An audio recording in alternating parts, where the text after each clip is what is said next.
Esperamos unos minutos a que terminen de unirse, ¿les parece? Unos 3 minutos. Sí, dale unos 2, 3 minutitos más Ok, para que iniciemos. ok.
Creo que ya son las 10:05 y arrancamos. ¿Sí? Ok, perfecto. Buenos días a todos los presentes. En nombre de la Junta Directiva de la Asociación de Oficiales de Cumplimiento de Panamá, ASOCUPA, les damos la bienvenida al webinar del día de hoy. Un cordial saludo a todos los socios y al público en general. Hoy tenemos el agrado de contar con un excelente conferencista, el señor Alejo Campos, director regional de Crime Stoppers, quien nos compartirá el tema convergencia criminal y su influencia en el blanqueo de capitales y el financiamiento del terrorismo. Gracias, Alejo. Nos honra tenerte el día de hoy con nosotros. Muchísimas gracias por aceptar la invitación. Como moderador nos acompañará el licenciado Abdiel Castrellón, socio de ASOCUPA y miembro del Comité de Capacitaciones. Te cedo la palabra, Abdiel. Muchísimas gracias. Buenos días a todos.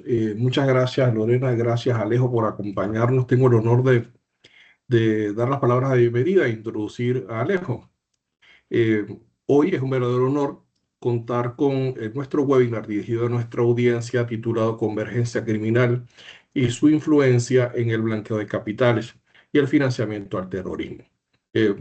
Me refiero como nuestro capacitador, como nuestro speaker invitado, al señor Alejo Campos, quien actualmente ocupa el cargo de director regional de Crime Stopper, que es una organización internacional que opera en el Caribe, Bermudas y en América Latina, y tiene sede en la ciudad de Panamá, y en materia de prevención de blanqueos y gestión de estos riesgos se ha convertido en una de las voces más influyentes en la región. Desde el 2011, el señor Campos ha liderado la implementación de un modelo eh, que parte de Crime Stopper en español, adaptado al contexto latinoamericano. Esta iniciativa ha fortalecido los mecanismos de colaboración entre la ciudadanía y las autoridades, contribuyendo significativamente a la lucha contra el crimen organizado y la corrupción en la región a través de un sitio web que se llama tupista.org. El compromiso de Alejo ha sido reconocido a nivel internacional.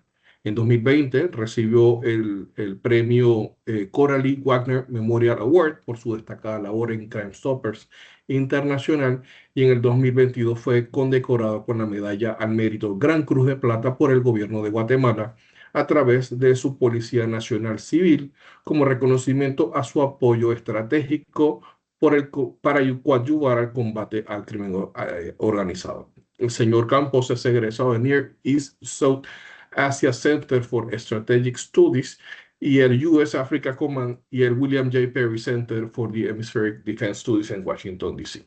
También forma parte del Steering Committee del Foro Parlamentario de Inteligencia y Seguridad del Congreso de los Estados Unidos y del Anti-Corruption Advocacy Group coordinado por la Universidad George Mason. Su experiencia como consultor para el Banco Interamericano de Desarrollo en temas de seguridad en El Salvador y su participación en organismos como la Coalición Regional contra la Trata de Personas, el CORET, y la Comisión Nacional contra la Trata de Personas en la Presidencia de Panamá reflejan su dedicación a la protección de los derechos humanos y al fortalecimiento de la gobernabilidad democrática. Además, ha asesorado a múltiples gobiernos de América Latina y organizaciones internacionales como el PNUD, SICA, el UNFPA, UNICEF, GIS y AEDCID. También fue presidente incluso de la Orquesta Juvenil de Centroamérica y el Caribe, iniciativa que promovió la prevención de la violencia juvenil y la integración regional. Con formación en ciencias políticas y especializaciones en políticas públicas, crimen organizado, seguridad pública, cooperación internacional y género, el señor Campos se ha consolidado como un referente en la región en la lucha contra el delito y la promoción de sociedades más seguras. Es motivo de especial entusiasmo compartir que Crime Stoppers ha firmado recientemente un convenio de colaboración con Asocupa y estarán participando activamente en el Congreso Internacional de Cumplimiento de 2025, fortaleciendo así los lazos en materia de prevención de delito y cumplimiento normativo para América Latina. Con ustedes, Alejo Campos, te soy el micrófono. Bienvenido, el espacio es tuyo. Muchas gracias, Abdiel, por esa presentación. Gracias, Lorena, y a toda la gente de Asocupa. Tuvimos la oportunidad de estar con su presidenta hace unos meses atrás, donde planteamos una agenda de trabajo en común, donde suscribimos un memorándum de entendimiento para realizar cierta cooperación técnica con ustedes. Y bueno, parte de esa cooperación técnica es un poco la charla que vamos a tener hoy. Más que nada es compartir con ustedes algunas experiencias en el tema, algunas situaciones que estamos viendo a nivel global, pero también cómo eso incide en nuestra región, en Latinoamérica y en el Caribe, con foco especial en Panamá. Sabemos que Panamá tiene una condición muy particular por su ubicación geográfica y por su geopolítica en general. Entonces, un poco es más que nada compartir experiencias desde ese lugar y no tanto desde un lugar más académico, ¿no? Sino que queríamos que sea algo un poco más amigable. Así que si quieren podemos comenzar. Quiero tratar de mover esta pantalla, pero no sé qué dice. Bueno, a ver si así funciona. Sí, ahí ven el cambio, ¿verdad? Solo para confirmar. Ok. Bueno, un poco Abdiel mencionaba algo de Crime Stopper, pero creo que siempre es bueno rápidamente poner sobre la mesa qué somos y qué hacemos. Crime Stopper es una organización que nació en Estados Unidos en el año 72, nació adentro del FBI a partir de un homicidio muy grande en la ciudad de Albuquerque, en el estado de Nuevo México. Y como era un homicidio, el FBI tenía la competencia sobre este caso y ellos hicieron un canal de denuncia anónimo, en ese momento improvisado, para dar con el paradero de estas personas. Y al final lo que se dieron cuenta, más allá de obtener la información necesaria para cerrar el caso y atrapar a los asesinos, se dieron cuenta que había mucha información que estaban recibiendo en este canal anónimo, pero que ellos no sabían de posibles hechos delictivos que estaban ocurriendo en la ciudad. Entonces entendieron que la gente tiene mucha información, pero que por algún motivo no la comparte con las autoridades competentes. Ahí nace Crime Stopper, durante muchos años trabaja adentro del FBI como una agencia del FBI, hasta que empieza a tener mayores competencias y mucho más vínculo con la sociedad, mucho más vínculo con las comunidades, con la sociedad civil. Entonces se decide que Crime Stopper se arme como una organización internacional totalmente independiente, sin fines de lucro y a nivel, en principio, de Estados Unidos y Canadá. Obviamente con los años Crime Stopper crece. Actualmente estamos en 7 regiones en todo el mundo y una de esas regiones es Caribe y América Latina. En América Latina abrimos el primer programa de habla hispana allá hace como 15 años atrás, que fue en El Salvador. El Salvador en aquel momento pasaba por una ola de violencia muy grande por el tema de las pandillas, principalmente la MS-13. Yo en ese momento vivía en El Salvador trabajando en ese tema. Así que se eligió El Salvador para armar el primer plan piloto digamos, de programa en habla hispana. Y entonces empieza a crecer también en Latinoamérica y se fusiona Caribe y Latinoamérica. Y como dijo Abdiel, nuestra oficina regional ya desde hace 6, 7 años está en la ciudad de Panamá y desde ahí vemos toda la operación hacia los otros países. Básicamente tenemos lo que la gente más conoce de Crime Stopper es el ser un canal de denuncia anónima, segura y totalmente confidencial, en donde la gente puede reportar cantidad de delitos diferentes. Los delitos que trabajamos más que nada tienen que ver con, digamos, actividades criminales vinculadas a organizaciones transnacionales de crimen, o sea, crimen organizado transnacional, y cómo ellas actúan con las bandas locales en nuestros países. O sea, no vemos, digamos, delitos domésticos como robo, hurto, rapiñas o esas cosas que son, digamos, pequeñas, que se solucionan por otro lugar. Entonces, los canales de denuncia que tenemos son sitios web, aplicaciones para teléfonos celulares, un call center y estamos implementando ya desde hace 2 años un número de WhatsApp que además es anónimo por un convenio que hicimos con ellos, es totalmente anónimo y a través de un chatbot la gente empieza a poner la información y eso llega a las autoridades.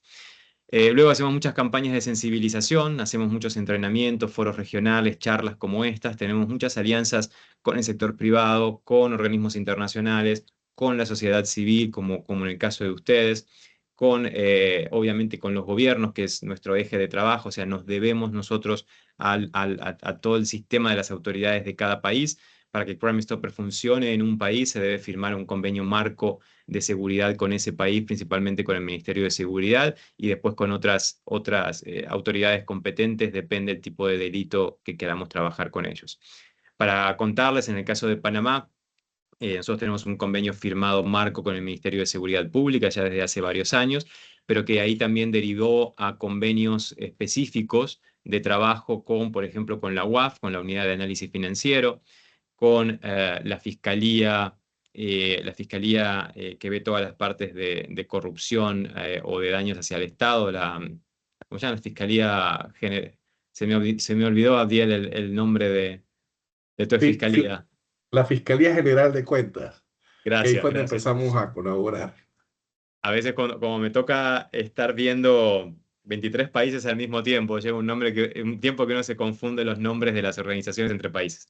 Pero con la Fiscalía General de Cuentas, con la Fiscalía también, con la Procuraduría General de la República y así con otras instancias del gobierno panameño.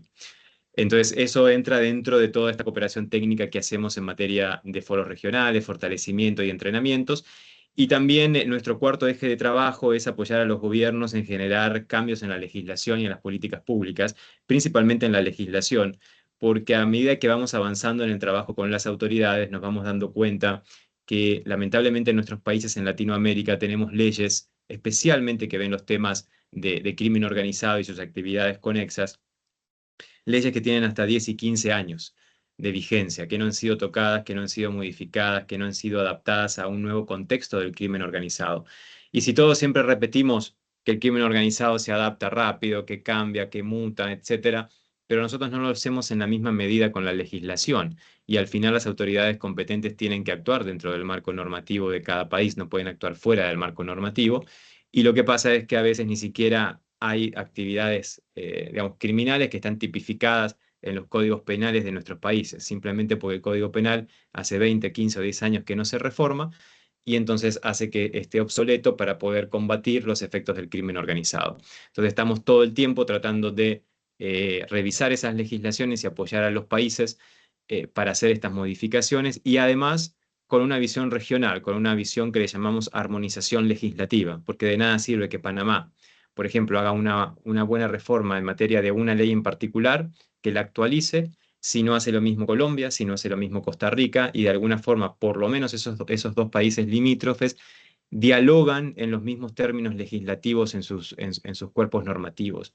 ¿Por qué? Porque lo que hace el crimen organizado es entonces trasladar esa parte de la operación para aquel país en donde la legislación no ha sido modificada y donde la legislación sigue siendo todavía muy flexible.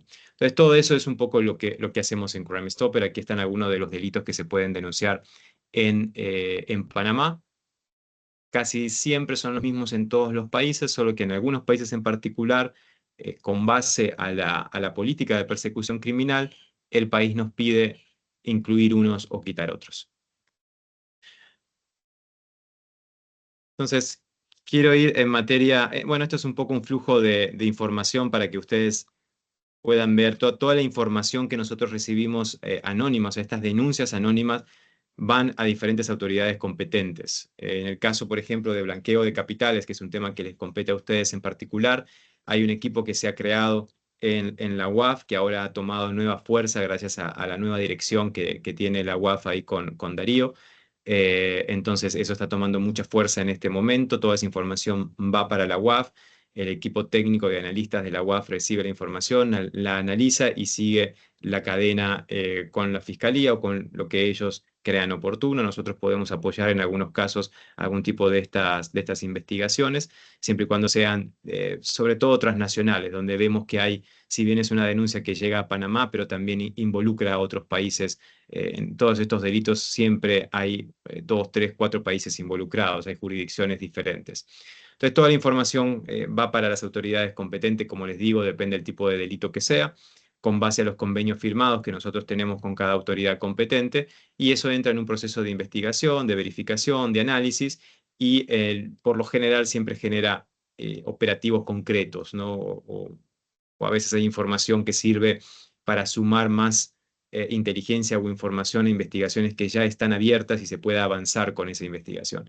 Todo depende del tipo de información que la ciudadanía envíe. Y esto es algo que queremos empezar a hablar con ustedes. Déjenme ver, quiero ir acá directamente. Un poco la charla cuando hablábamos con Abdiel y con la presidenta de Asocupa sobre qué podíamos conversar con ustedes en esta webinar, qué podíamos dejar avanzado. Yo les comentaba que, o sea, en los temas de crimen organizado hoy en día, las charlas tienen que ser muy largas y de varios días como para entender la problemática global de lo que estamos atravesando. Entender que una pequeña operación exitosa por parte de las autoridades en Panamá en realidad puede estar vinculada a cantidad de jurisdicciones al mismo tiempo, en varios continentes diferentes, con varios sistemas financieros, y no solo sistemas financieros formales, sino también informales, paralelos o digitales, y todo a partir de una pequeña operación que se puede hacer en un país como en Panamá. Entonces, a mí lo que me interesaba en particular era poder introducir con ustedes algunos conceptos nuevos que se están manejando a nivel global para, no sé, dejar como esta inquietud y que ustedes puedan seguir profundizando en los temas y sobre todo entender que atrás de un hecho muy pequeño, en realidad siempre, generalmente ahora estamos encontrando una organización criminal transnacional y global que tiene operaciones en varias jurisdicciones. Eso lo comentamos mucho, por ejemplo, con la gente de aduanas en toda la región, cuando les decimos, miren, atrás de una incautación que usted hace de 100.000, de 200.000 o de 50.000 o de 1.000.000, va a haber una estructura criminal que va a estar vinculada a un tema de terrorismo, a un tema de crimen organizado, a un tema de trata de personas. ¿Por qué? Porque hoy en día todos los delitos están siendo compartidos por las mismas organizaciones y con una suerte, digamos, de una corporación criminal transnacional, una corporación económica criminal transnacional. Y eso es un poco lo que queremos hablar ahora. Entonces, para entender cómo, de alguna forma, cómo funciona todo este sistema, creo que acá lo más importante es entender que siempre tenemos que hablar de sistemas de economía criminal transnacional. Economía criminal transnacional. Esa es la clave de todo esto. Esto es lo que hace mover el mundo criminal a nivel global hoy en día. No es la violencia, no son los misiles, no son las balas, no son los homicidios, es dinero. Es dinero. El mundo criminal se mueve por dinero y por poder. Y eso forma parte de un sistema de economías criminales transnacionales. Que toda la legislación que tenemos con los diferentes delitos, todo el Código Penal tendría que ser de alguna forma modificado o actualizado con este concepto holístico, economías criminales transnacionales. Entonces, esta economía criminal transnacional en realidad tiene un origen en la globalización desviada. Todos ustedes conocen muy bien el término de globalización, que es lo que nos permite hoy en día ir a cualquier país del mundo y aunque no sepamos el idioma, no sepamos la moneda, etcétera, nosotros sabemos lo que es McDonald's, nosotros sabemos cómo funciona McDonald's, sabemos cuál es el combo 1, medianamente sabemos cuánto cuesta, puede variar de un país a otro, pero medianamente siempre hay un valor promedio, sabemos qué tiene eso y sabemos cómo pagarlo, que si no tenemos efectivo vamos a sacar incluso hoy en día el teléfono ¿cómo es? O el reloj digital y directamente vamos a poder pagar ese combo 1 que vamos a comprar, que ya sabemos lo que tiene. Eso de alguna forma, dicho muy por encima, tiene que ver con la globalización, cómo se crean todos estos sistemas, estas narrativas económicas y financieras en el mundo que permiten estas transacciones globales a nivel económico. Ahora, el crimen organizado ha sabido usar muy bien todo esto durante estos años y ha creado la globalización desviada. O sea, aquella globalización que fue creada con fines de expansión económica en el mundo y con fines de generar una derrama económica legal en el mundo, el crimen organizado la usa y eso se llama globalización desviada. Esa globalización desviada, a través de un sistema de economías criminales transnacionales, es la que mueve grandes cantidades de dinero y de productos, de bienes y servicios en todo el mundo. Bienes y servicios obviamente criminales. Ahora, si a nivel global hablamos de globalización desviada, a nivel local en cada uno de nuestros países hablamos de esta gobernanza criminal, que ya es diferente y ahora lo vamos a ver. Digamos que nuestras autoridades en cada país están más enfocadas en combatir, en entender y en prevenir el tema de la gobernanza criminal, mientras los organismos internacionales o las fuerzas, las agencias internacionales están más, digamos, preocupadas en el tema de prevenir, combatir la globalización desviada. ¿Quién está atrás de la globalización desviada? La delincuencia transnacional organizada, los grandes clanes, los grandes cárteles, las grandes riadas, las grandes mafias, llamen como se llamen a nivel mundial. Y que hoy en día, antes las teníamos muy bien como localizadas, ¿no? Que la china, que la italiana, que entre la italiana la calabresa, que la española, ¿no? Las teníamos como bien diferenciadas. Después toda la parte de África con todos los problemas de piratería que tienen con el tema del petróleo, toda la parte de pueblos originarios de allá, los cárteles, los clanes, ¿sí? Las pandillas, las teníamos bien diferenciadas, pero hoy en día están todas mezcladas. Hoy en día nos vamos a una mafia italiana y vemos cómo hay muchas nacionalidades de Latinoamérica que están involucradas, o nos venimos a las pandillas en el lado de Latinoamérica o a los cárteles y vemos cómo hay mucha mafia china, rusa, europea que también está involucrada. ¿Por qué? Por esto de la globalización desviada. Porque han generado un mercado común global del crimen organizado. Y aquí ustedes son sumamente importantes porque todo este dinero se mueve a través de transacciones financieras, a través del sistema financiero, en forma directa, en forma indirecta, en forma camuflajeada, pero se termina moviendo a través del sistema financiero. Ahora vamos a ver el sistema financiero paralelo que hay, pero todavía se sigue moviendo en el sistema financiero porque este nuevo digital se está probando, ¿no? Se está desarrollando, está costando. Lo que ahora existe en todos nuestros países es el sistema financiero. Y en este sistema financiero es por donde se está moviendo todo este dinero ilegal, que lo que hay atrás de este dinero ilegal es crimen organizado. Entonces, este crimen organizado transnacional en cada uno de nuestros países, porque a veces cuando tengo estas charlas a veces más a nivel como de comunidad o de gente, digamos, ciudadano de a pie. No me gusta esa frase, pero es muy fácil de entenderlo, ¿no? El ciudadano. La gente dice, bueno, pero a mí, ¿qué relación tengo yo con esto del crimen organizado transnacional, globalización desviada, ¿no? O sea, ¿en qué me afecta?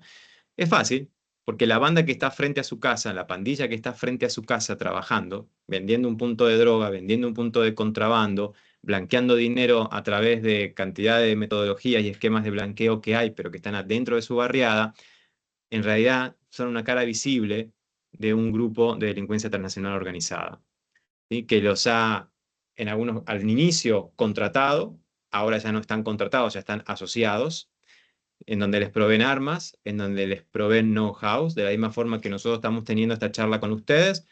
El crimen transnacional organizado tiene charlas y capacitaciones con estas bandas locales y le ayudan a organizarse, le ayudan a profesionalizarse en su trabajo y cada vez más toman fuerza en nuestros territorios, en nuestras barriadas, en nuestras comunidades. Es difícil que hoy en día, y especialmente en nuestros países de Latinoamérica, las principales bandas locales o pandillas o maras actúen en forma aislada. ¿Sí? Porque si actúan en forma aislada, ya va a venir otra pandilla que está conectada con el crimen transnacional organizado, que la va a combatir y la va a quitar del territorio porque necesita poseer el control del territorio. Entonces, cuando tenemos pandillas instaladas, cuando tenemos este tipo de delincuencia local, atrás hay una organización más grande, que es el crimen organizado transnacional. Ahí yo puse el nombre de algunas, simplemente para hacer algunas referencias, ya sea en Centroamérica, ya sea en el Caribe o en Panamá, como modo de referencia. Lo interesante de estas bandas locales es que las bandas locales son las que ejercen el tema de la gobernanza criminal. Y esa gobernanza criminal necesitan ejercerla porque el territorio, la barriada que controlan para ellos, no significa otra cosa más que una oportunidad de negocio criminal que le ofrecen a, a estos grandes digamos, grupos del crimen organizado transnacional.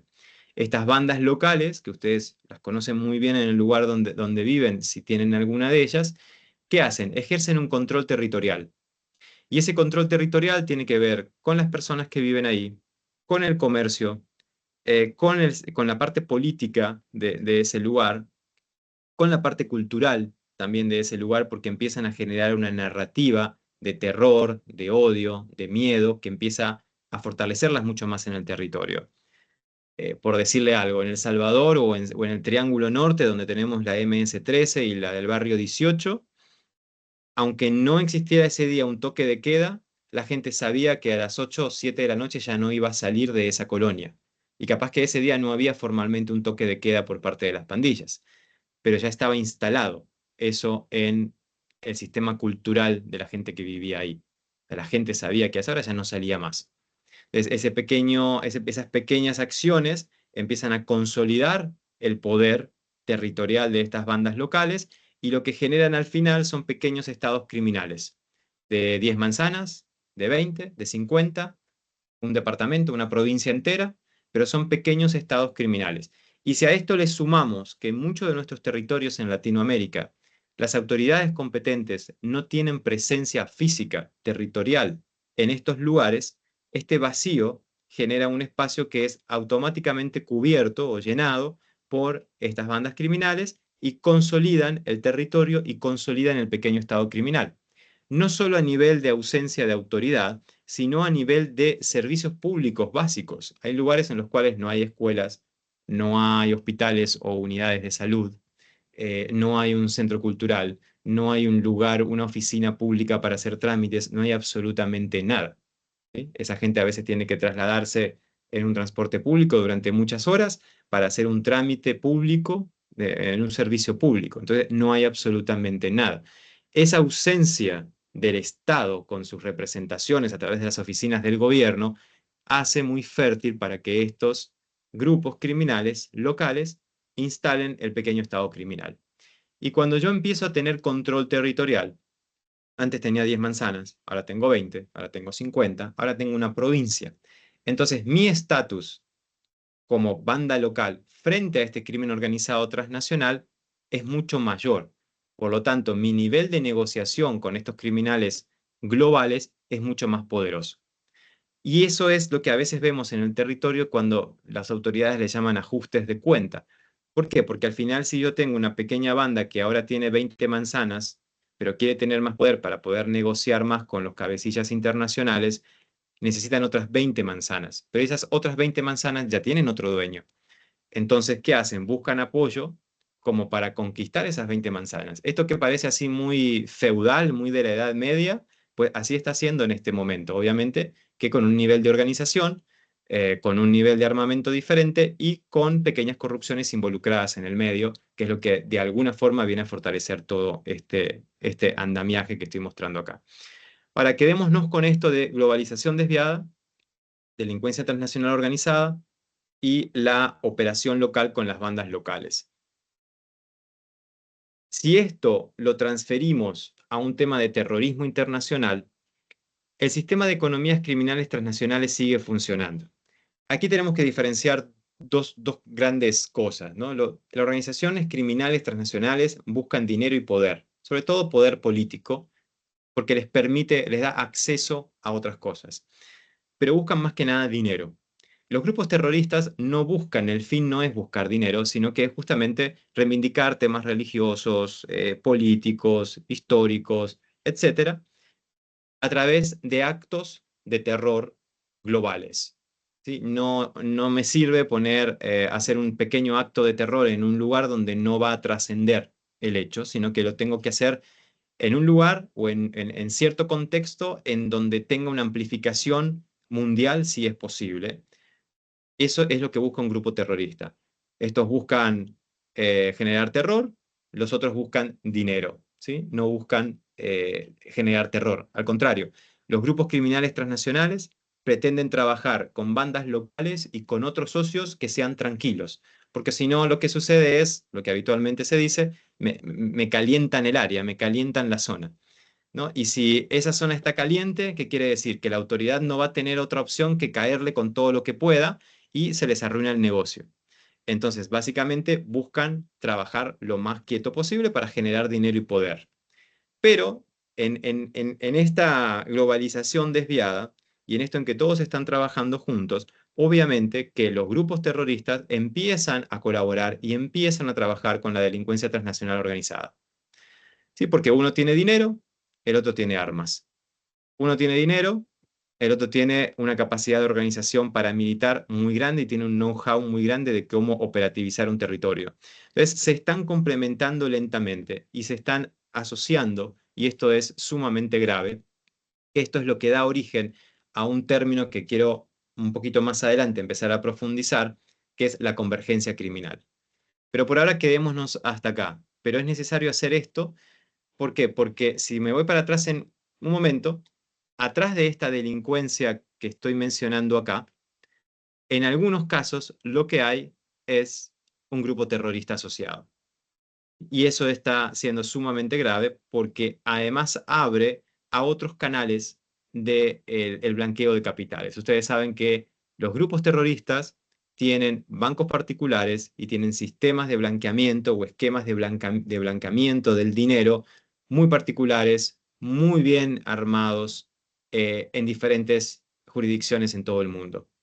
Y muchas veces lo que está pasando ahora es que están blanqueando el dinero del crimen transnacional organizado, producido, ahora vamos a ver cómo, lo están blanqueando en los esquemas de los grupos terroristas y se quedan con una parte, obviamente, para financiar la operación terrorista.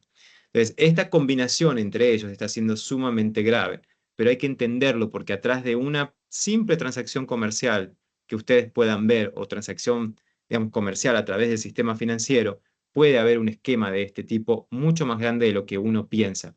Y esto puede generarse, por ejemplo, con un tema que estamos viendo desde hace mucho tiempo, que es, por ejemplo, con el contrabando o falsificación de cigarrillos. ¿Sí? Contrabando o falsificación de cigarrillos. Esas transacciones que se hacen de compra-venta de 10 contenedores de cigarrillos desde China hacia este lado del mundo, y ustedes pueden ver esa transacción en el banco, ven las facturas y aparentemente está todo bien, pero atrás puede haber esto. Ya quedó comprobado que el atentado del 9/11 en las Torres Gemelas, que fueron varias células actuando al mismo tiempo, una de esas células fue financiada a través del contrabando y la falsificación de cigarrillos. De ahí, cada célula tenía su propia línea de financiamiento a través de actividades legales o ilegales para que no se cruzara esa información, y una de esas actividades fue el contrabando de cigarrillos. Entonces, en Panamá en particular, por la zona libre de Colón, que la tenemos ahí y por toda la parte del comercio internacional que pasa por Panamá, que anda entre que el 6, 7, 8% del comercio internacional que pasa por Panamá, hay muchas de estas pequeñas transacciones que se hacen, que no son tan pequeñas, pero hay muchas de estas transacciones que se hacen y que en realidad estamos viendo que están ocultando un esquema de este tipo. Imagínense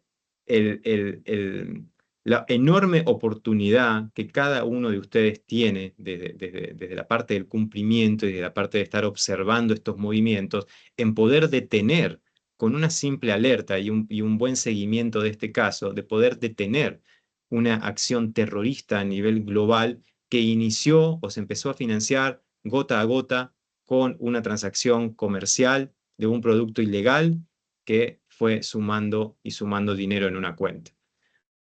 Entonces, volviendo a esto, el crimen organizado transnacional, como decíamos, el objetivo es generar dinero.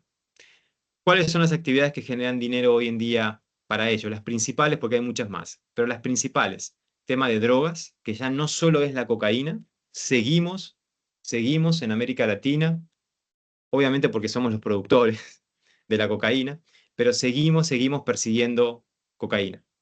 Y está bien, hay que perseguir cocaína, no estoy diciendo que no haya que perseguirla. A lo que quiero llegar es que tenemos un portafolio enorme de drogas químicas y ahora se suma el fentanilo y se suman cantidad de otras drogas que se compran legalmente, se modifican o se mezclan entre ellas y genera una droga nueva que es ilegal, ¿sí? Y no hay trazabilidad de eso, porque son varias personas en diferentes lugares e incluso en diferentes países y las llevan a uno solo, comprando cantidad de medicamentos que en muchos países son de venta libre, pero cuya combinación química genera una droga nueva, sintética. Entonces, eso no lo estamos persiguiendo con tanta intensificación como se sigue persiguiendo la cocaína. Claro, porque también tenemos protocolos internacionales a ser Latinoamérica el productor de la cocaína, que de alguna forma obligan a las autoridades a perseguir cocaína. Pero bueno, drogas es uno de los principales. Trata y tráfico de personas. Miren, este es un tema altamente preocupante a nivel mundial. Ameritaría una conversación por separado, un día, Abdiel, sobre este tema. Trata y tráfico de personas es el delito que más dinero deja al crimen organizado transnacional después del narcotráfico. Y en algunos países donde no hay narcotráfico y donde no están en la ruta internacional del narcotráfico, o sea que no tienen esa oportunidad, la trata de personas es el número uno. Y es simple entenderlo. Lamentablemente, cuantos más necesidades y personas en la línea de la extrema pobreza, de la pobreza extrema severa, existen en nuestros países, más posibilidades para estas estructuras criminales hay de reclutar a gente con altas necesidades para ser transformados en una víctima de trata de personas, principalmente mujeres y niñas que son explotadas sexualmente o laboralmente. Y esto es preocupante porque Latinoamérica está siendo uno de los principales regiones o continentes que genera víctimas de trata de personas, pero que ahora también aumenta, lentamente va aumentando en consumo de víctimas de trata de personas. Y perdón que diga consumo, porque sí, para estas organizaciones criminales, el ser humano es un mero producto al cual van a explotar la mayor cantidad de veces que puedan explotar para sacarle la mayor cantidad de dinero posible. Eso es, durante 5, 10, 15 y hasta 20 años, como hay casos.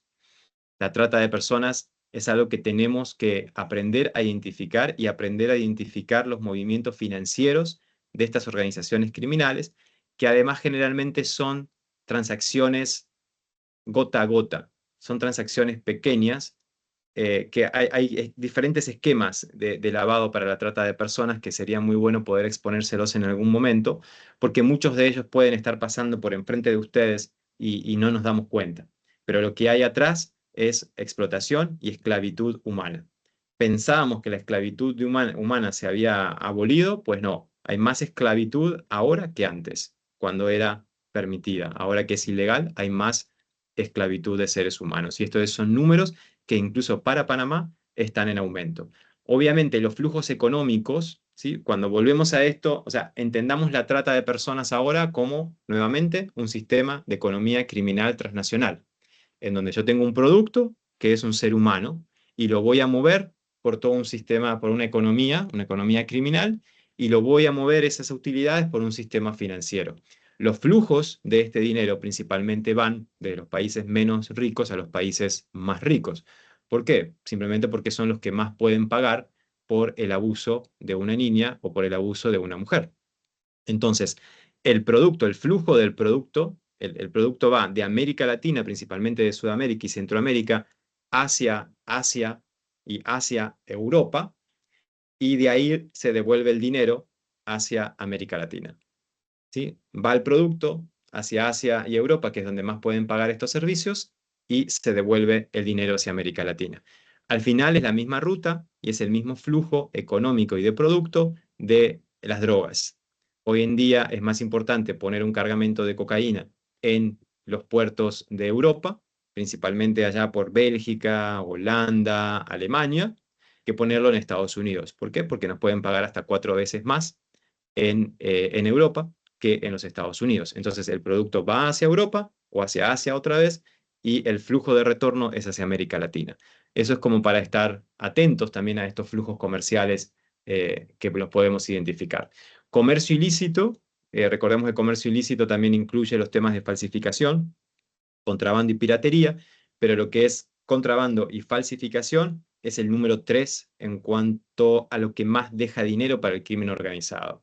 Y yo siempre digo, cuando nosotros compramos, y no digo, bueno, digo nosotros, pero les juro que yo no compro contrabando, porque además por contrato no puedo, pero cuando nosotros compramos un producto de contrabando en la calle, sea el que sea, tenemos que tener claro lo que estamos comprando. Lo que estamos comprando es directamente un financiamiento de estas estructuras criminales. Y es el tercer negocio ilícito que más le deja dinero al crimen organizado. ¿Por qué? Bueno, acá es otra conversación larga, pero a veces hay legislaciones en nuestros países que suben los impuestos a determinados productos, con lo tal hace mucho más atractivo el producto ilegal, trabas a la importación, trabas al consumo de determinados productos. A veces los gobiernos piensan que por prohibir por ley un producto, el consumo de un producto, la gente no lo va a consumir. La gente lo que va a hacer directamente es buscarlo en un mercado paralelo ilegal y lo va a seguir consumiendo. Entonces, todo eso es una ventana de oportunidades para el crimen organizado. Ya no existen los contrabandistas, aquellos como de la barriada que todo el mundo conocía, que tal vez en el caso de Panamá, por ejemplo, se iban a la zona libre de Colón o algún puerto y conseguían ahí algunas cosas y las revendían en la barriada y conseguían un poco de dinero para salir del mes. Eso ya no existe, porque esto es un mercado criminal y en el mercado criminal, lo que les expliqué al inicio, como hay un control del territorio y cuando controlo territorio, también controlo las transacciones comerciales de ese territorio, este contrabandista de toda la vida fue desplazado por una banda local. Esa banda local le responde a una banda del crimen organizado transnacional y así va para arriba la cadena. Entonces, todo esto se ha modificado en los últimos 15 años de una forma totalmente alarmante. El tráfico de armas y ahora ingresamos con los temas de ciberdelitos. Todo el ciberdelito está teniendo un auge enorme y ganancias millonarias para el crimen organizado. Todo esto, para que se mueva, necesita una cadena logística internacional. ¿Y por qué les pongo cadena logística internacional? Porque en esta cadena logística lo que hay son transacciones comerciales y financieras todo el tiempo. Todo el tiempo. Se hace una cotización, se factura la cotización, se da el servicio o el producto, a veces no, y hay una transferencia internacional o local, o que pase por otros bancos corresponsales, etcétera. Pero en la cadena logística, para que todo esto funcione, siempre hay una transacción comercial y una transacción financiera. Y ahí es donde muchos de ustedes están observando estos movimientos, porque esto es lo que genera un blanqueo de capitales. Para irse, si no existiera la corrupción asociada a este esquema, esto no funcionaría como tal. Y acá me paso enseguida a la segunda porque les dejo rápido, miren, de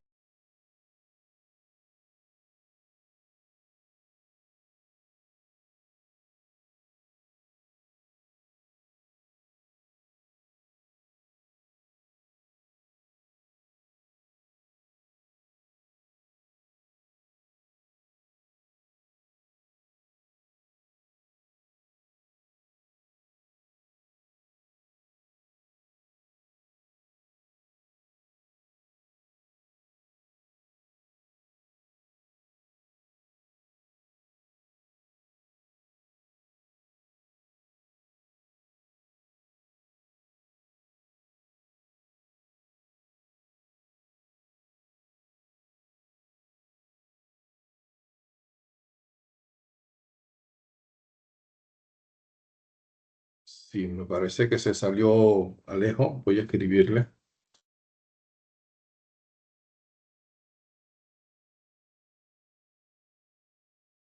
Vamos a estar restableciendo conexión con el expositor. Puede que haya perdido conexión. Me dan un momento, por favor.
Hola, equipo. Sí, me confirma el asistente de Alejo que se le descargó la computadora. Ya está intentando conectarse nuevamente. Démosle unos minutos, por favor.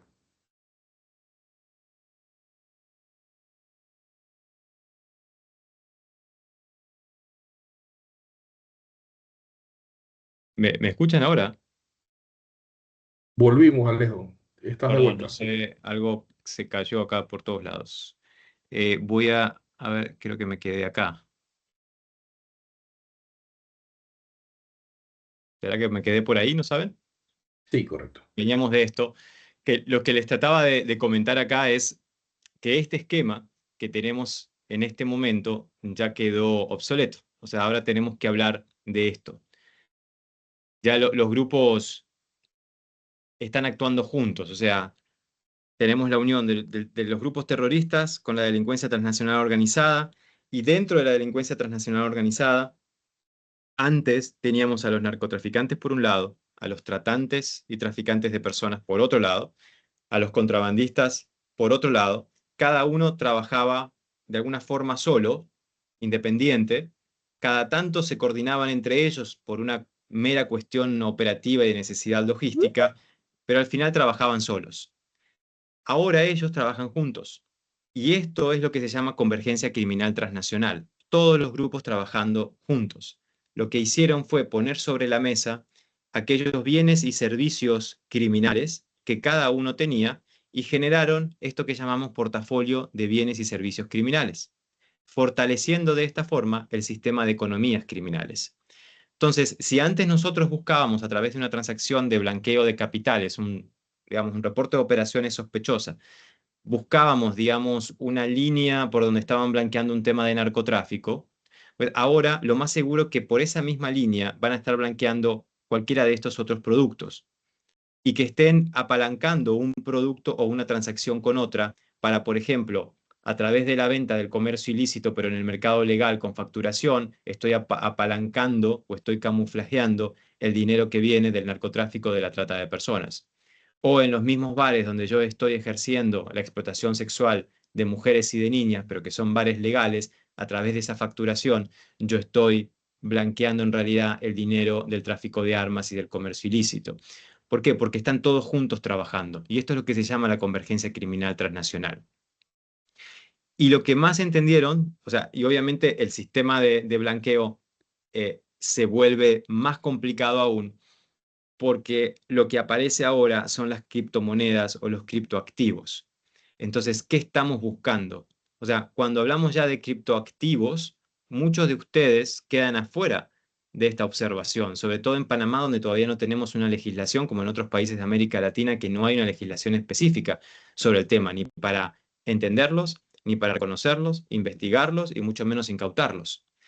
Entonces, ahora se está pagando todo por criptoactivos y además se está pagando por sistemas fintech, sistemas financieros completamente digitales que quedan por afuera del sistema formal o legal que tenemos en la mayor cantidad de nuestros países. Entonces, de esta forma, la trazabilidad de ese dinero se pierde mucho más. Y si antes hablábamos vuelvo para atrás un minuto, corrupción ahí abajo en azul, esta corrupción ya no debemos hablar más de corrupción. Lo que debemos hablar es de cleptocracia. ¿Y qué es la cleptocracia? Pues la cleptocracia es un sistema de corrupción. Antes la corrupción que veíamos estaba muy vinculada a un funcionario público, sin importar el grado de funcionario, ¿no? De ministro, director, viceministro, lo que sea. Un funcionario público que aceptaba un favor a cambio de otro favor o de beneficiar a un tercero, o que aceptaba una coima, o que aceptaba un porcentaje en una licitación pública. Eran actos como aislados, por dinero o por poder, ¿no? O por acceder a determinada situación de poder. Hoy en día eso ya no existe. O sea, no quiero decir que no exista, sí existe, pero se ha profesionalizado en algo que llamamos cleptocracia. ¿Por qué? Porque además muchos de los actores tradicionales e históricos de la corrupción entendieron que ellos también querían ser parte de este negocio. Porque yo solo voy a mirar desde afuera con un pequeño porcentaje de esta operación multimillonaria a nivel mundial. No, yo me quiero asociar. En esa asociación, cuando yo como actor de la corrupción digo me voy a asociar, yo tengo que crear un sistema de corrupción para que esto funcione. No solo soy yo ahora, sino que soy yo, es el otro, es una empresa, es un banco, es un aliado que tengo en otro país también, es un exfuncionario que conozco que también se va a meter en esto, ya es un sistema.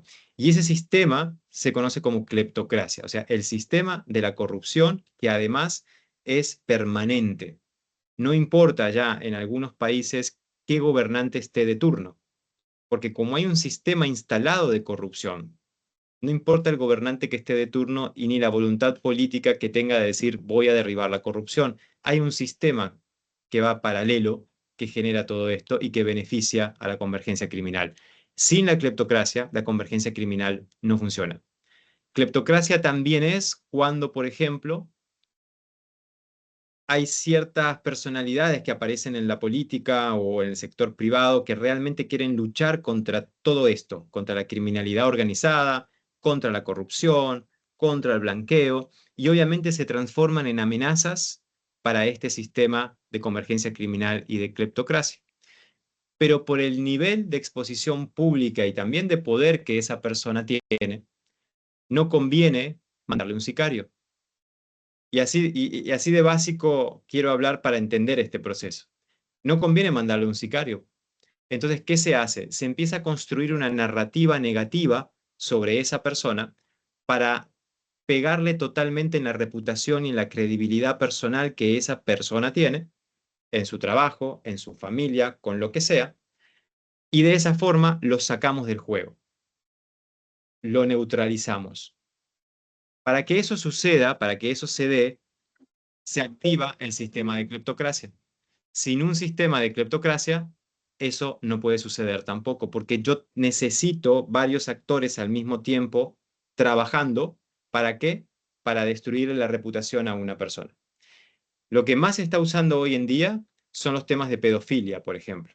Porque claro, un tema de pedofilia, cuando a una persona le pueden montar un caso de pedofilia, y esa persona después demuestra con todas las de la ley que no tuvo nada que ver en el caso, pero su reputación ya quedó totalmente arruinada. Esa persona ya queda totalmente, digamos, su credibilidad queda en cero y ya se transforma en un actor que estaba luchando en contra de todo esto, ahora es un actor neutralizado. Y eso forma parte de cómo operan las estructuras cleptócratas o estructuras de la cleptocracia. Estos son como conceptos que es interesante empezar a manejarlos: convergencia criminal, cleptocracia, portafolio de bienes y servicios criminales, el sistema económico de economía.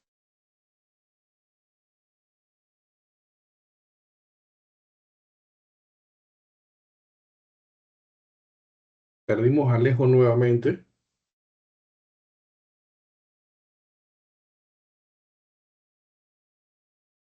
Voy a intentar conectarlo nuevamente, contactarlo. Deme un momento, por favor.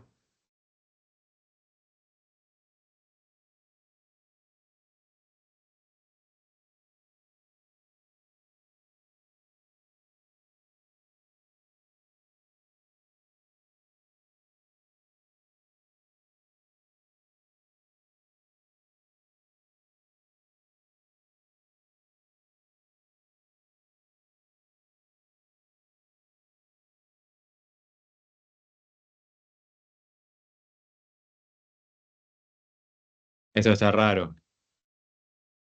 Sí, hola Alejo. Hola, hola. Digo, esto está extraño, porque se corta, pero yo lo sigo viendo a ustedes y te sigo escuchando a vos. Ahora entraste como asistente, no como moderador. Te comparto el enlace de moderador. Ah, o sea que tengo que salir de acá. O déjame ver si te puedo cambiar los perfiles. Dame un momento.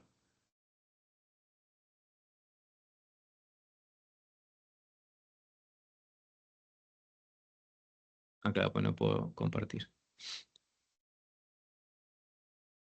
Ya eres moderador nuevamente. Eso, Intenta compartir, por gracias. favor. Ahí. Estás en línea. Ok, gracias de nuevo. Entonces, acá un poco para venir de este portafolio, estaba hablando, no sé si lo hablaron al final, o sea, para mí era importante que estos conceptos quedaran sobre la mesa en esta conversación que estamos teniendo esta mañana.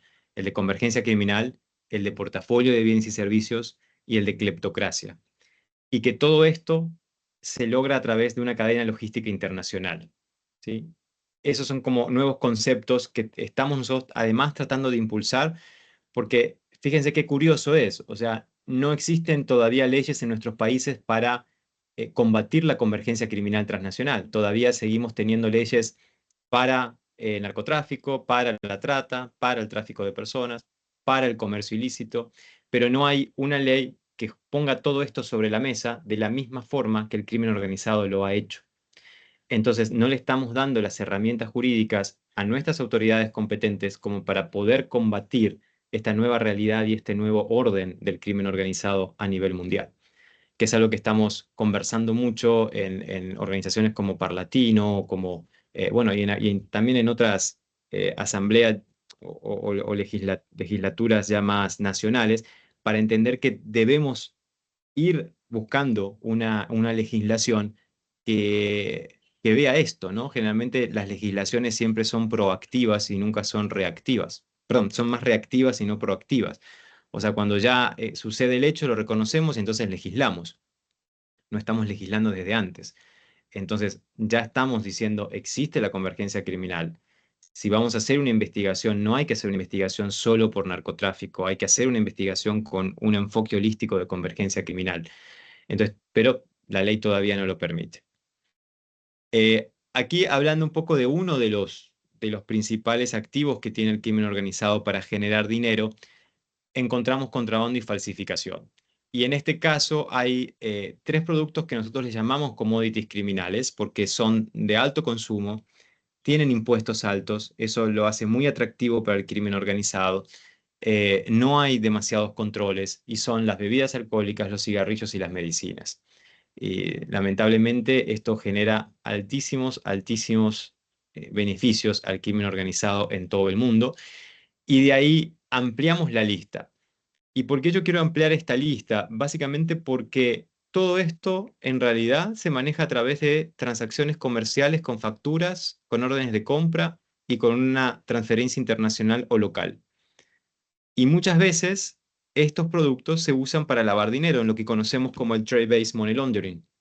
O sea, si yo tengo dinero de una transacción comercial ilegal, venta de cocaína, por ejemplo, en un país, yo transfiero ese dinero que tengo en efectivo a un bien comercial común y ese bien comercial lo muevo por diferentes países y ni siquiera tengo necesidad de vender el contenido que va dentro de ese contenedor, porque yo lo que necesito es generar simplemente facturas, intercambio de facturas que se vean bien, que sean facturas de empresas legales y que además tengan respaldo de cuentas en los bancos que se vea bien. Y a través de simplemente ese intercambio de facturas y de transacciones financieras entre los bancos, yo logro movilizar un dinero que lo tengo en un país A de origen ilegal a un país B.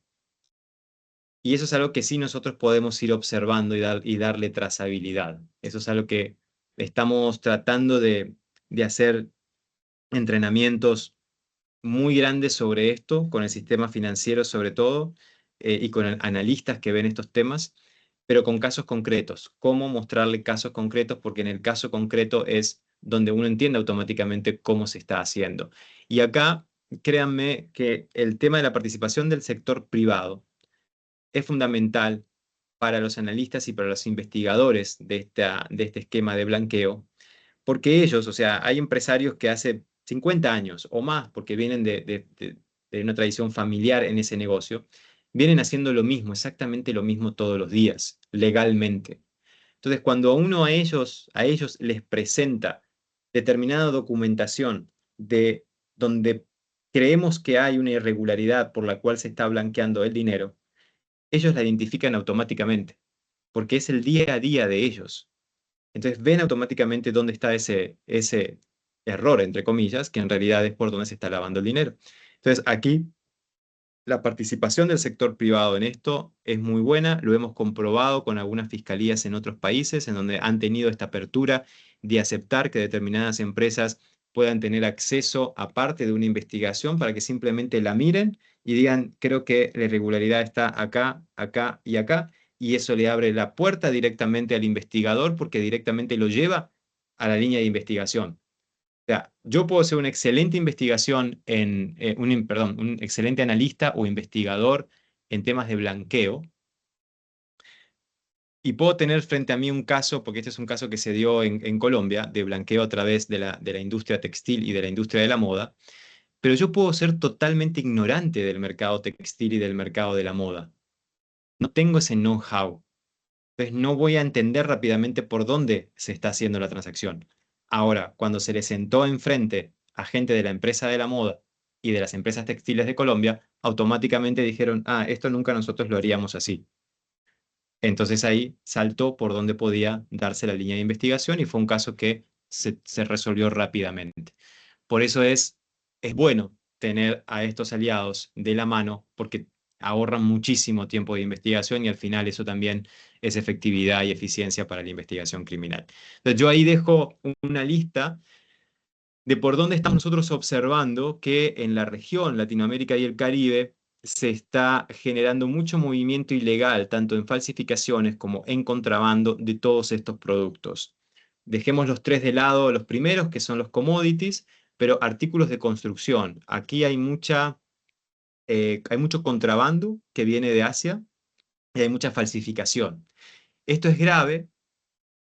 Para Panamá no pasaría, pero por ejemplo, les pongo un ejemplo para países que tienen problemas sísmicos. Esto es sumamente grave porque hay determinados artículos de construcción que están realmente diseñados y pensados y tienen, digamos, están hechos para construcciones en territorios sísmicos, donde hay terremotos. Sin embargo, cuando compran el de contrabando o el falsificado, ese no está hecho para eso. Y esto podría generar además, frente a un terremoto o a un temblor muy grande, la caída de un edificio entero. En temas de ferretería pasa lo mismo. Cantidad de artículos, por ejemplo, licuadoras, cuchillos eléctricos, todo lo que se vende en ferreterías está viniendo muy falsificado de China, muchísimo. Electrodomésticos, que es lo que se vende en ferreterías también. Indumentaria y calzado, la falsificación de esto es enorme en todo el mundo. El mercado chino es uno de los principales generadores de estos productos de contrabando y falsificados. Autopartes, muchos accidentes han ocurrido en los últimos años por autopartes que son contrabandeadas, pero sobre todo falsificadas, que uno va, porque esto fue incluso una investigación que hicimos en campo en Panamá, y que uno va a comprar una correa y le dicen, ah, bueno, pero la original cuesta 70. Ah, pero tenemos una que es igual, pero le cuesta 10. Es imposible. O sea, si una original cuesta 70, es imposible que yo compre una de 10 en la misma calidad. ¿Sí? Es imposible. Pero bueno, la gente opta por la más barata o muchas veces los mecánicos o los talleres optan por la más barata y al final cobran la otra. Hay todo un mercado ahí complicado. Insumos hospitalarios. Esto es altamente complejo. Gente que se ha despertado incluso en el medio de una operación por una anestesia adulterada o una anestesia vencida, que le cambien las fechas, etc. joyería y relojería, esto es Vox Populis, ¿no? Cantidad de marcas buenas que se venden y que son totalmente falsificadas, aunque dicen que es falsificación AAA, no importa, es falsificación al final. Maquinarias agrícolas, pesticidas y fertilizantes. Este es un tema que está preocupando mucho en los países, sobre todo los países que tienen, digamos, buenas cantidades de cultivos, porque esto puede generar un daño a la parte alimenticia del país y generar un riesgo en la seguridad alimentaria, porque hay fertilizantes que están siendo falsificados y podrían terminar destruyendo un cultivo entero, o sea, una zafra entera de determinados cultivos, simplemente por usar pesticidas y fertilizantes contrabandeados, falsificados, no autorizados.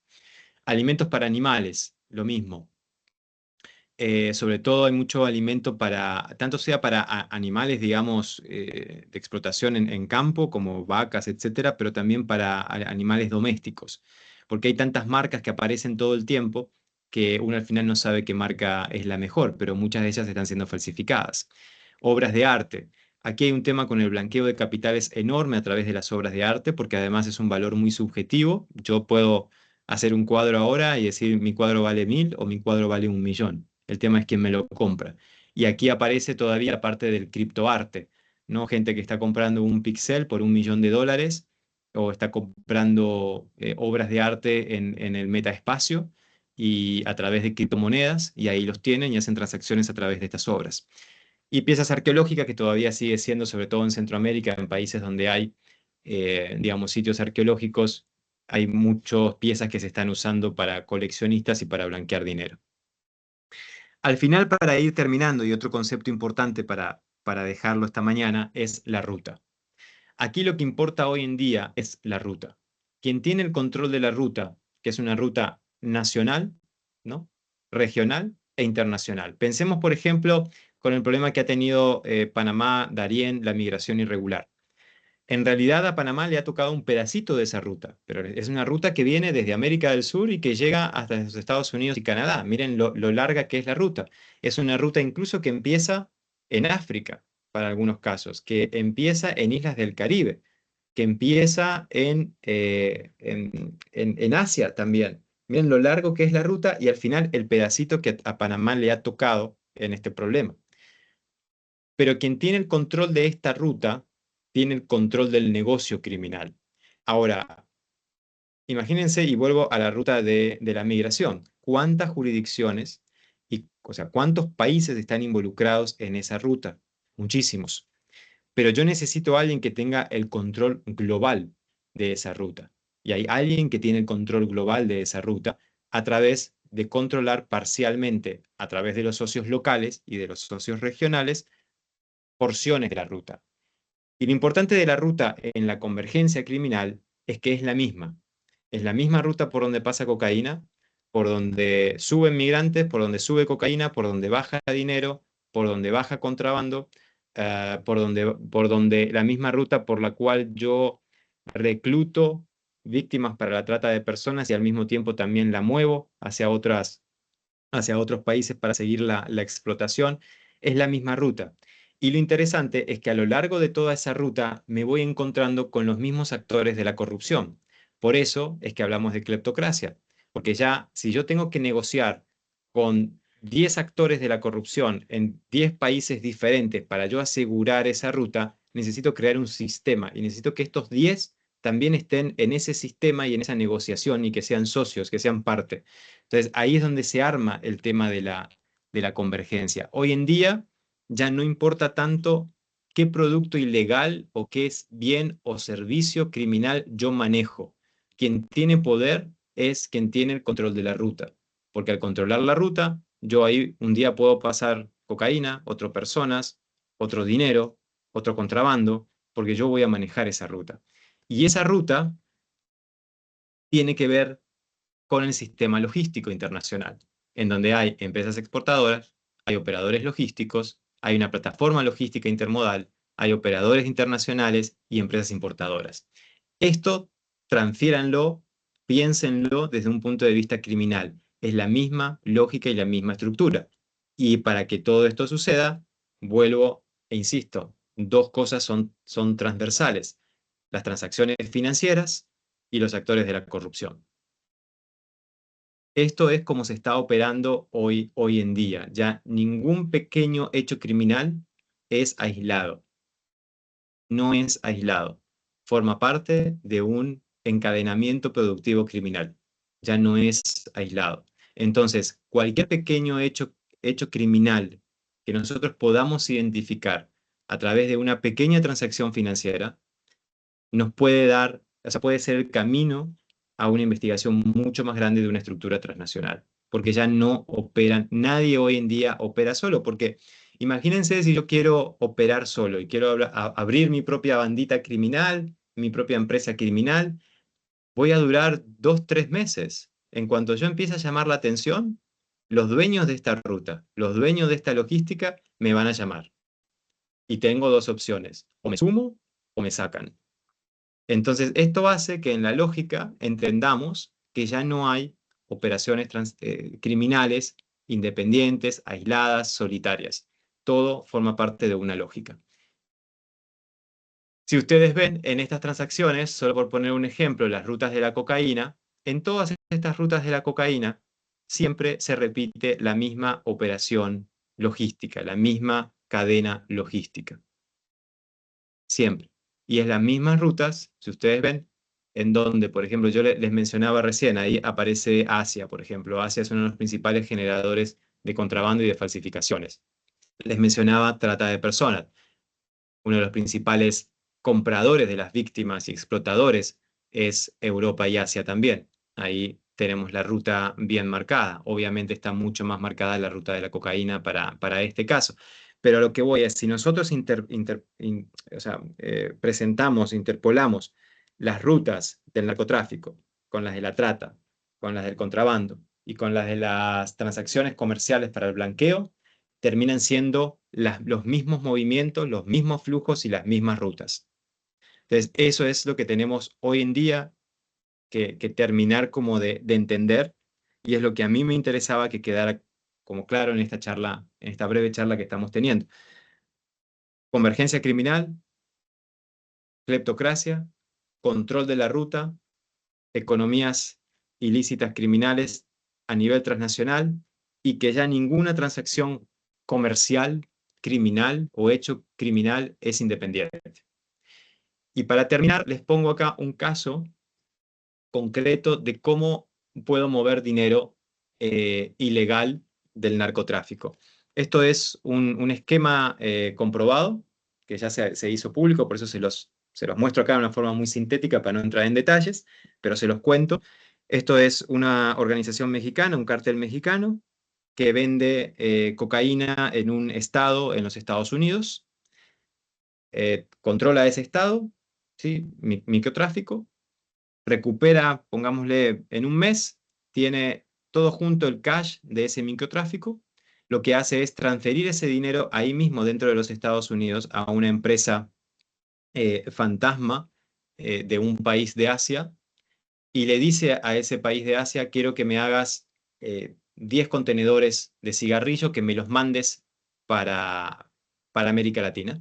Esos contenedores de cigarrillo ingresan por Panamá, luego de ahí entran a la zona libre. De la zona libre, como es un producto que va en tránsito, acá todavía no hay algo ilegal, ¿sí? Porque es un producto que va en tránsito. Zona libre vuelve a embarcar ese producto hacia la zona libre de Belice. En la zona libre de Belice sale y entra por la frontera terrestre de Chetumal hacia México. Y todo ese producto de cigarrillos de contrabando ilegal y de unas marcas falsificadas, en realidad de una marca en particular falsificada, ya les voy a decir cuál, se empieza a vender en todos los establecimientos comerciales que son dueños de este mismo cártel mexicano en toda la Ribera Maya, donde tenemos miles de turistas todo el tiempo transitando por ahí. Entonces se vuelve a vender ahí este producto ilegal, y recuperan automáticamente el dinero que vendieron de cocaína en los Estados Unidos a través de todo este esquema. Lo tienen en cash en cantidad de tienditas, restaurantes, hoteles, discotecas que son de su propiedad y que además de alguna forma lo facturan y lo ingresan a la contabilidad de esos establecimientos. Y el producto que más están falsificando para hacer esto además es Marlboro, y Marlboro rojo. ¿Y por qué? Porque también tenemos que entender que para que esta convergencia criminal funcione, hay gente profesional de las mejores universidades del mundo que están trabajando con estas estructuras. En algunos casos porque quieren, pero en otros casos porque no han tenido opción. Porque estas estructuras lo que están haciendo es identificar a buenos perfiles, estos perfiles que son o becados o aquellos perfiles que sacan créditos universitarios en universidades muy caras porque dicen, bueno, yo quiero tener un título de esta universidad porque me va a abrir puertas en el mercado laboral. Entonces sacan un préstamo universitario que son carísimos y que van a pagar durante muchos años después que salgan de la universidad con el título en la mano. Los identifican, los perfilan, se acercan y le dicen, toma, te pago el préstamo universitario. Necesito que me hagas un estudio de esta legislación, que me hagas un estudio del sistema financiero de este país, etc. Y de a poco lo van metiendo en la organización. Cuando ven que ese estudiante que ya está a punto de recibirse es un activo estratégico para la organización criminal, entonces, ¿qué hacen? Filtran a través del sistema de cleptocracia, filtran el perfil de este estudiante a las fiscalías o a las diferentes unidades de investigación de los países. Y esto que les estoy contando no es una serie de Netflix, esto es lo que pasa en la realidad. Lo filtran, entonces claro, esa persona, ese estudiante que está a punto de recibirse, ya forma parte, su nombre aparece en un expediente judicial, en un expediente, perdón, de una investigación fiscal, por lavado, por organización criminal, por narcotráfico, por asociación ilícita, por lo que sea. ¿Sí? Ya está manchado ese muchacho antes de salir al mundo laboral. Y entonces se lo hacen saber. Y le dicen, mira, ahora, qué pena, ¿no? Pero estás acá. Te tenés que quedar con nosotros porque no te podemos proteger de otra forma. Entonces, se quedan trabajando ahí en la estructura. Y todos estos profesionales, además gente muy inteligente, son los que generan todos estos esquemas. Aquí tenemos que olvidarnos del narcotraficante que nos muestran a veces en algunas series, sí, de Netflix o de, ¿no? O sea, esa gente que, así como sin estudios y que solo quiere la vida loca, claro que existe eso, pero esos no son los que diseñan ni los que operan estos esquemas a nivel global. Son profesionales altamente competentes. Y todo esto fue armado de esa forma. Entonces, ¿por qué habría ese paréntesis? ¿Por qué? Porque se hizo un estudio para definir cuál iba a ser la marca que mejor iba a penetrar en el mercado. ¿Y por qué Marlboro? Y rojo en particular. O sea, este Marlboro rojo falsificado que está viniendo de Camboya y que se está vendiendo en toda esta Ribera Maya, el estudio, ¿qué dice? Muchos de ustedes tal vez nunca fumaron en su vida y nunca van a fumar y son totalmente antitabaco, pero ustedes saben lo que es un Marlboro rojo. Porque a nivel de mercadeo global, todo el mundo sabe lo que es un Marlboro de la cajetilla roja, porque han tenido un marketing impresionante durante muchísimos años. ¿Qué pasa? Con todo el turismo internacional que tiene la Ribera Maya, los fumadores cuando van a ese lugar no encuentran lo que ellos generalmente fuman, pero entonces van a ir a comprar una marca que globalmente es reconocida, como para decir, "Ah, sé lo que estoy fumando". Lo mismo que cuando empecé a hablar, les dije, puedo ir a China o a Japón, o a cualquier país, a un McDonald's y sé exactamente lo que va a pasar adentro de McDonald's. Esto es lo mismo. Para un fumador, comprar un Marlboro rojo es como sabe lo que está comprando, pero no lo sabe porque en realidad es falsificado y es parte de un esquema de blanqueo de capitales. Pero esa cajetilla en ese lugar se vende hasta $20 por cajetilla y hasta a veces más. Con lo cual eso hace que este cártel hasta triplique el dinero que generó con el microtráfico en los Estados Unidos. Y así es como está funcionando esto con muchos otros productos. Acá solo traigo un ejemplo y lo estoy comentando muy por arriba por un tema de tiempo. Hay mucho más atrás de esto que vale la pena en algún momento compartirlo, de cómo se opera este esquema, ¿no? Y qué es lo que facilita en nuestros países que estos esquemas funcionen tan fácilmente. Pero quería dejar ese caso. Y lo último es entender esto, por ejemplo, esto fue una investigación que salió hace poco y la quise traer acá, de cómo se vincula directamente el tema del contrabando de cigarrillos con los temas del narcotráfico alto que está ahora existiendo en Costa Rica. Costa Rica hoy en día está siendo, digamos, uno de los puertos principales para el lado del Caribe de salida de la cocaína de América del Sur hacia los puertos europeos, pero no solo es suficiente la cocaína, sino que ya dentro de su portafolio que tienen de crimen organizado, tienen el tema de contrabando y tienen el tema de tráfico de personas y de trata de personas que cada vez está aumentando más en el vecino país ahí en Costa Rica, ¿no? Todo lo que genere dinero, entonces está bueno para el crimen organizado y aquellas cosas que generen dinero con bajo riesgo, porque a menor riesgo yo voy a tener mayor ganancia criminal.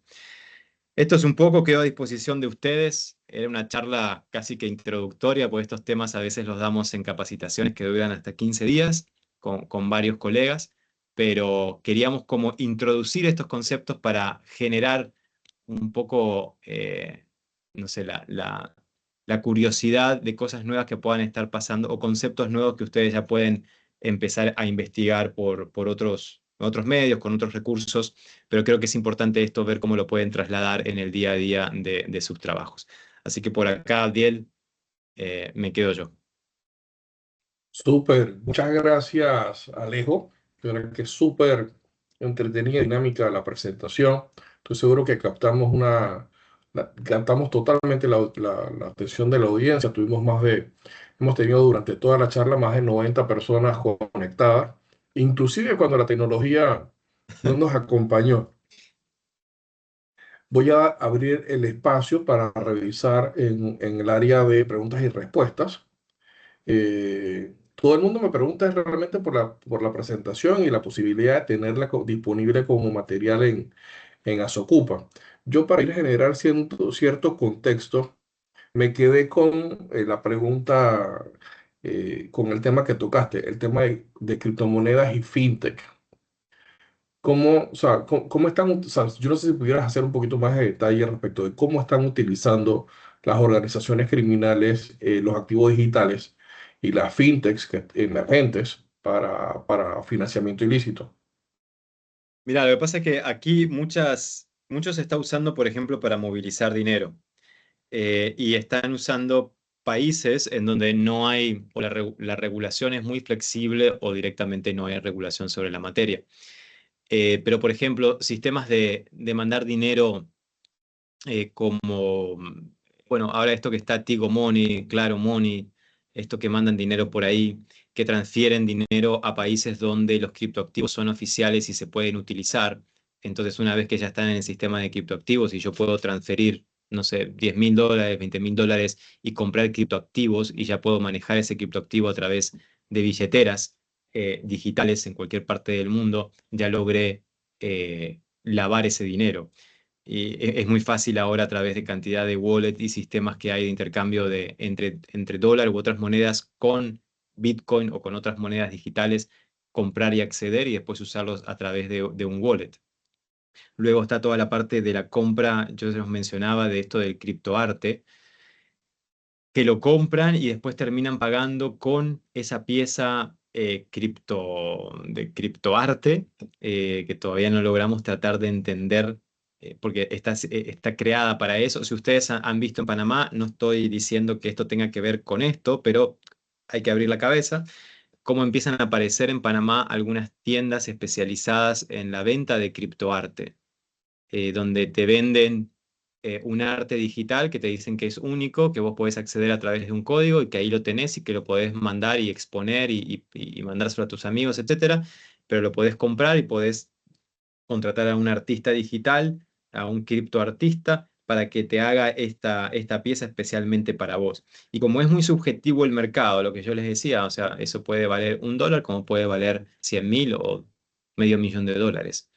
Claro, Digo, cada vez, y sabes lo que está sucediendo, y acá entra en juego otra vez el tema de la cleptocracia.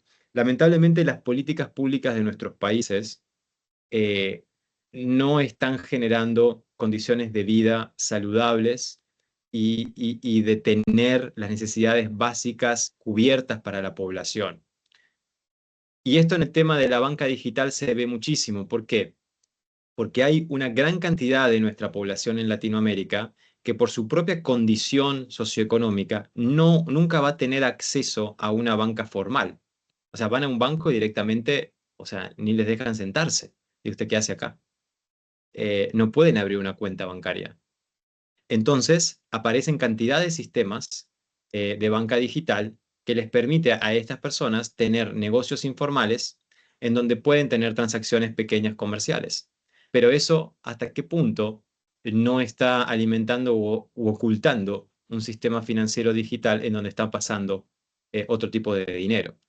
Y eso se llega porque no tenemos un sistema financiero en Latinoamérica que le permita o que le dé acceso o democratice el sistema, el acceso al sistema financiero. Y cada vez más aparecen sistemas digitales. Hoy en día, tener un wallet para a una persona, un wallet de criptoactivos, para una persona que nunca le van a abrir una cuenta en un banco, es la solución. Porque tiene un teléfono digital, tiene internet, tiene datos, abre su wallet, abre su billetera, abre su sistema para transaccionar con criptoactivos y listo. Y solo lo que Sa- va a hacer es, se va a basar en un país en donde esto sea oficial o donde esté permitido, o donde la legislación sea flexible. Sabes, Alejo, que te voy a comprometer en un panel para el Congreso con el presidente de la Cámara FinTech de Panamá. Creo que sería una conversación muy interesante en un panel. Déjame ponerme creativo y ver cómo lo resuelvo, porque en efecto, el tema de la FinTech se está tratando de promover desde la Cámara como una alternativa para bancarizar la población y Claro, que personas que están marginadas de la banca tradicional pues tengan también acceso a soluciones de salud, de educación, de comercio, claro. con las cuales están marginadas. Me preguntan en el foro, me preguntan, ¿entendería yo que el tema de la venta de piezas de auto funciona similar entonces al ejemplo que propusiste con respecto a los cigarrillos, compra de piezas y la reventa de estas mismas? No sé si tienes algún detalle que nos pudieras compartir allí. Sí, ahí hay, sobre todo hay falsificación de piezas de autopartes, hay mucha falsificación y también hemos visto en algunas incautaciones en Sudamérica como, digamos, hay piezas que no pasan por controles de calidad, o sea, que son originales, vienen de la fábrica original, pero por algún motivo no pasaron los controles de calidad que deberían haber pasado y después aparecen en el mercado y se venden. Como esa pieza que no pasó el control de calidad en la fábrica de origen, no tiene código de barras, no tiene serie ni nada, porque Interesante. para la fábrica eso fue un scrap que se tuvo que haber tirado, pero no se tiró. En algún momento salió y se empezó a comercializar. Y a veces son pequeñas piezas, yo no soy muy experto en el tema de autopartes, pero son pequeñas piezas que cuando se hace la producción de esa pieza se hace en series de muchas. Y a veces es toda la serie la que sale mal. Y eso después aparece legalmente en el mercado. Y está el tema de la falsificación. Hay mucha falsificación de autopartes, empresas que se dedican a eso. Por ejemplo, empresas chinas que lo que hacen, o coreanas, se está viendo mucha coreana, que lo que hace es agarrar una correa de Ford original y la hace idéntica, solo que con productos de menos calidad, que no aguantan la temperatura, que no aguantan la fricción, que no aguantan lo que tiene que aguantar normalmente una correa de ese tipo, y la venden. Entonces ahí es cuando aparece la de Ford que puede costar 80 a esta que puede costar 10. Lo que va a pasar es que la de 10 le va a durar un mes, obviamente no tiene garantías ni nada, pero en muchos casos lo que pasa es que se encuentra en el mercado que ya no la venden a 10. ¿Por qué? Porque en este tema de la falsificación, si yo voy a comprar una correa y ahí me dicen, ah, bueno, esto vale 10, a cierto público le va a parecer sospechoso y no lo va a querer comprar. Entonces lo suben de precio hasta llegar a un 60, digamos. Así que si uno dice, la original cuesta 80, esta cuesta 60, ah, bueno, no debe ser tan mala, ¿no? Y a veces le dicen, no, mira, porque esta la sacaron de aduana recién o porque esta... No, siempre hay una historia atrás. Pero cuando el gap entre lo ilegal y lo legal es corto, eso genera menos duda con el consumidor. También lo vemos en los licores. Por ejemplo, cuando hay un whisky de contrabando o un whisky adulterado, cuando el consumidor de ese whisky sabe que esa botella cuesta $70, pero se enfrenta en una tienda y le dicen, ah, no, mira, la tengo a 20. O sea, uno dice, no, o sea, yo sé que eso es imposible que cueste 20 por más que sea hasta robada. Entonces, ¿qué hacen? Si cuesta 80 la botella, otra vez la venden como en 60, 65. Entonces, eso no genera tanta duda en el consumidor, entonces la compra. Y el margen de utilidad ilegal que tiene esa estructura es enorme. Y sobre todo en productos como los licores, a diferencia del cigarrillo, por ejemplo, en el cigarrillo, para yo tener una buena ganancia, necesito por lo menos un contenedor entero, lleno. Pero con los licores, y sobre todo porque un promedio de un whisky que anda en 70, 80 dólares de estas marcas, yo con un pedacito chiquito de ese contenedor lleno de producto ya genero una alta ganancia. ¿Sí? O sea, no necesito tanto volumen como en el cigarrillo. Son cantidad de cosas que es interesante entender lo que está pasando en el mercado ilegal con cantidad de productos. Cada producto tiene su perfil y su forma de ser operado por la estructura criminal. Pero al final lo que hay es financiamiento ilegal y blanqueo de capitales, porque esto genera mucho dinero que tiene que ser blanqueado. Súper interesante, Alejo. Me hacen dos preguntas para ir cerrando también y respetando el tiempo de la reunión. Me pregunta uno de los compañeros en la audiencia, ¿cómo hacen cuando se reporta a través de tu pista, la Ujú. herramienta de CrepStopper, a un empleado público por un posible acto de corrupción? Buena pregunta. Esa información va, bueno, además de llegar a nuestro equipo, esa es información que va directamente a la Fiscalía Anticorrupción y actualmente a la Fiscalía Anticorrupción. Hemos hecho un cambio. Y ahí va directamente para la Fiscalía. Ahí hay una persona que está encargada de recibir esa información y verificarla primero. Y si amerita, entonces, o sea, si se verifica la información, se crea un número de noticia criminal y se apertura la investigación. En términos legales, para Panamá, y con base al sistema penal acusatorio, toda la información de Crime Stopper que se recibe es información oficiosa no formal, que una vez que es verificada por la autoridad, entonces se transforma, eso genera un número criminal, de noticia criminal, y abre una investigación. Ese es el proceso. Nosotros para ponerles un ejemplo, solo tenemos un 2% de todo lo que recibimos, un 2% de información vaga o información no concreta o información que no genera una investigación. ¿Sí? Porque puede ser, en tal esquina venden droga. Bueno, eso no genera nada ese reporte, ¿sí? Porque además a veces son como, esas esquinas son voz populi para la comunidad. Eso no genera nada.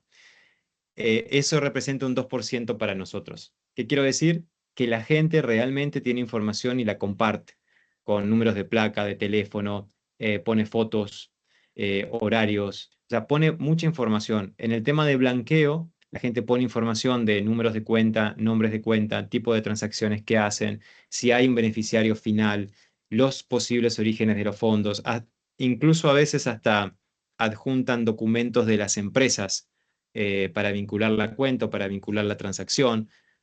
La gente tiene información. Un caso de corrupción como el que menciona esta persona, lo puede denunciar ahí en corrupción y eso va, si se verifica la información, entonces genera una investigación. Perfecto, nos queda claro.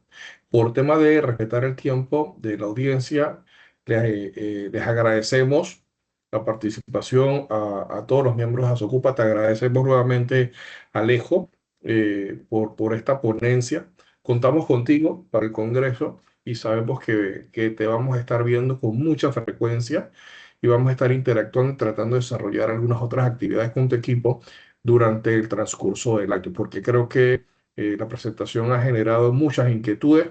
Les comparto a los compañeros que va a estar disponible la presentación en nuestro canal de YouTube para que puedan acceder a ella y repasar algunos conceptos que les hayan resultado de especial interés. Alejo, Muchas muchas gracias. A las gracias órdenes para todos nuevamente ustedes. y estamos en contacto y nos vemos próximamente. Hasta luego. Chao, chao.